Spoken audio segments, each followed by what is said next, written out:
Hello, this is Vani Ramesh from Chennai. Welcome back again with a new concept. இன்னைக்கு நம்ம பார்க்க போற concept homophones and homonyms. Homophones.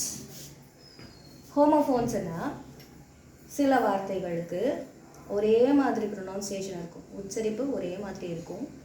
ஆனா அவங்களுடைய spelling பாத்தீங்கன்னா அந்த ரெண்டு வார்த்தையோட ஸ்பெல்லிங் பாத்தீங்கன்னா வித்தியாசமா இருக்கும். அர்த்தமும் வித்தியாசமா இருக்கும்.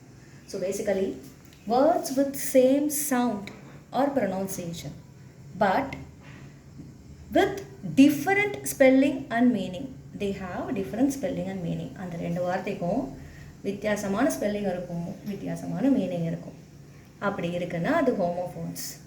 உச்சரிப்பு மட்டும்தான் ஒன்று போல இருக்கும், மற்றபடி ஸ்பெல்லிங்கும் பொருளும் வேறு வேறையாக இருக்கும். இதுதான் பேஸ். இப்போ ஒரு சில எக்ஸாம்பிள்ஸை பார்த்தோன்னா உங்களுக்கு ஆட்டோமேட்டிக்காக புரிஞ்சிடும்.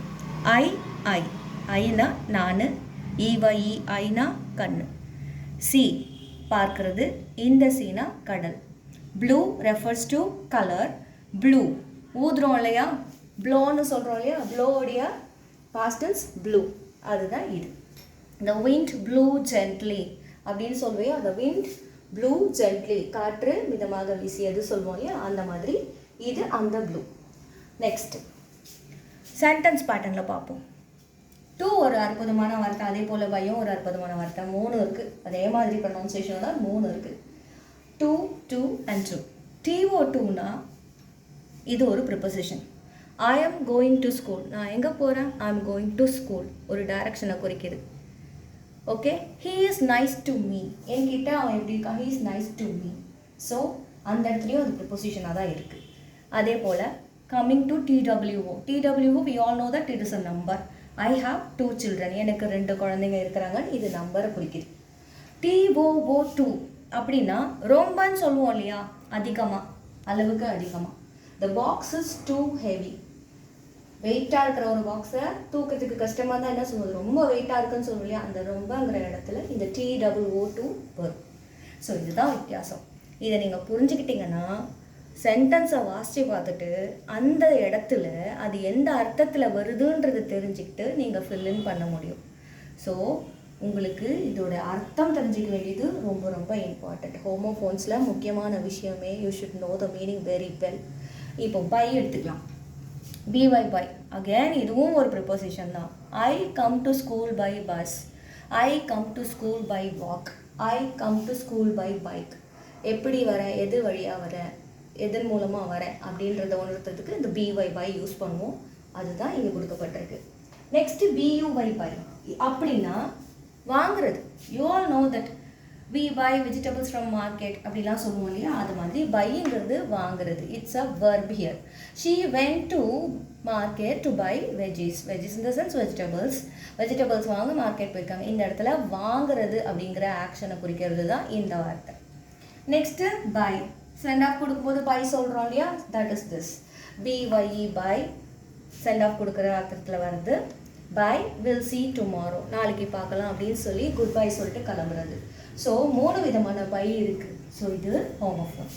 வெவ்வேறு ஸ்பெல்லிங், வெவ்வேறு மீனிங், இடத்தை பொறுத்து அது அமையும். இதுதான் ஹோமோஃபோன்.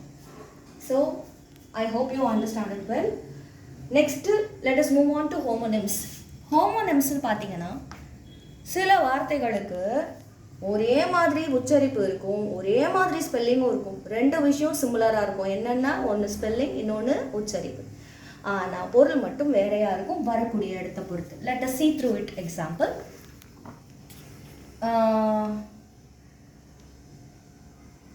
பேட்டுன்னு இருக்கா. இங்கே பேட் வந்துட்டு ஒன்று வவ்வால், இன்னொன்று கிரிக்கெட்டுக்கு யூஸ் பண்ணுற bad.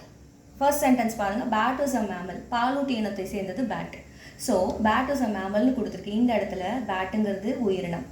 The boy hit the ball with bat, பையன் பேட் யூஸ் பண்ணி பாலை வந்துட்டு ஹிட் பண்ணா அப்படிங்கிறது மீன் பண்ணுற மாதிரி இந்த சென்டென்ஸ். ஸோ இதுதான் ஹோமோனிம். ஒரே ஸ்பெல்லிங், ஒரே ப்ரொனவுன்சியேஷன், ஆனால் வந்திருக்கிற பொருள், அதாவது இடத்தோட பொருளை பொறுத்து அது என்ன அப்படின்ற முடிவுக்கு நம்ம வரணும். ஓகேவா? So this is how homonyms R formed. அதுக்கப்புறம் இன்னொரு example. Please say which is right. Take a right turn. All have the right to education. Right எல்லாமே ரைட்டு தான். ஆனால் இந்த சென்டென்ஸோட அர்த்தத்தை பாருங்கள். Please say which is right.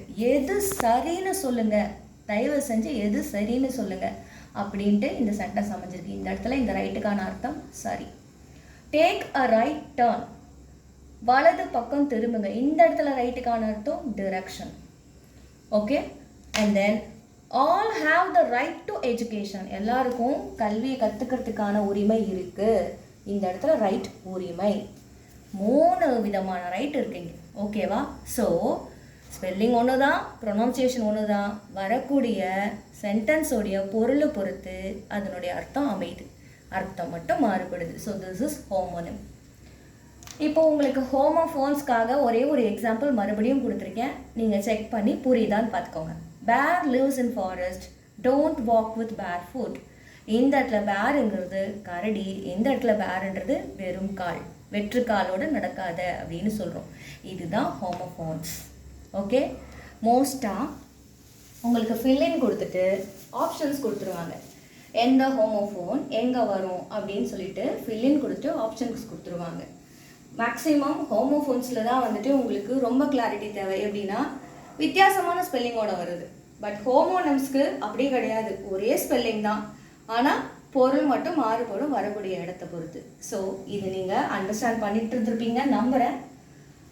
நிறைய எக்ஸசைஸ் ஒர்க் அவுட் பண்ணுங்கள். தயவு செஞ்சு கூகுளில் போய் சர்ச் பண்ணுங்கள். ஹோமோஃபோன்ஸ்க்கு செட் ஆஃப் வேர்ட்ஸ் நிறைய இருக்குது, ஹோமோனிம்ஸ்க்கும் நிறைய இருக்குது. Do practice and see. Please do practice. Thank you for today.